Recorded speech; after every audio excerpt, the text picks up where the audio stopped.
Railway recruitment போர்டுல இருந்து exam dates பத்தி இப்போ ஒரு முக்கியமான அப்டேட்ஸ் வந்திருக்கு ஃப்ரெண்ட்ஸ்.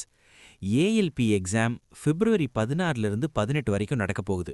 அது மட்டும் இல்லாம ஆர்ஆர்பி ஜூனியர் இன்ஜினியர் போஸ்ட்க்கு பிப்ரவரி 19, 20 அண்ட் மார்ச் 3 ஷெட்யூல் பண்ணியிருக்காங்க.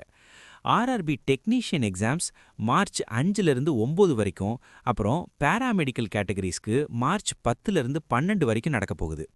உங்க எக்ஸாம் சிட்டி டீடைல்ஸை 10 டேஸ்க்கு முன்னாடியும் கால் லெட்டரை 4 டேஸ்க்கு முன்னாடியும் அஃபிஷியல் வெப்சைட்ல டவுன்லோட் பண்ணிக்கலாம்.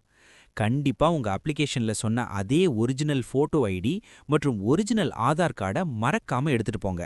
பயோமெட்ரிக் வெரிஃபிகேஷன்ல எந்த பிரச்சனைகளும் வராம இருக்க உங்க ஆதார் அக்கவுண்ட்டை அன்லாக்ல வச்சுக்கோங்க. ஃபேக் ப்ராமிசஸை நம்பாதீங்க. RRB selection purely merit based computer based test மூலமா தான் நடக்கும். இந்த வீடியோ உங்களுக்கு யூஸ்ஃபுல்லா இருந்துச்சுன்னா மறக்காம லைக் பண்ணிடுங்க. இது பத்தின டவுட்ஸ் ஏதாவது இருந்தா கமெண்ட்ல கேளுங்க. முக்கியமா ரயில்வே எக்ஸாம்ஸ்க்கு ப்ரிப்பேர் ஆயிட்டு இருக்கிற உங்க ஃப்ரெண்ட்ஸுக்கும் இந்த வீடியோவை ஷேர் பண்ணுங்க. கண்டிப்பா அவங்களுக்கு யூஸ்ஃபுல்லா இருக்கும். அதே மாதிரி அடுத்த அப்டேட்டை மிஸ் பண்ணாம பார்க்க நம்ம சேனலுக்கு சப்ஸ்கிரைப் பண்ணிட்டு அந்த பெல் ஐகானையும் கிளிக் பண்ணிடுங்க. All the best friends.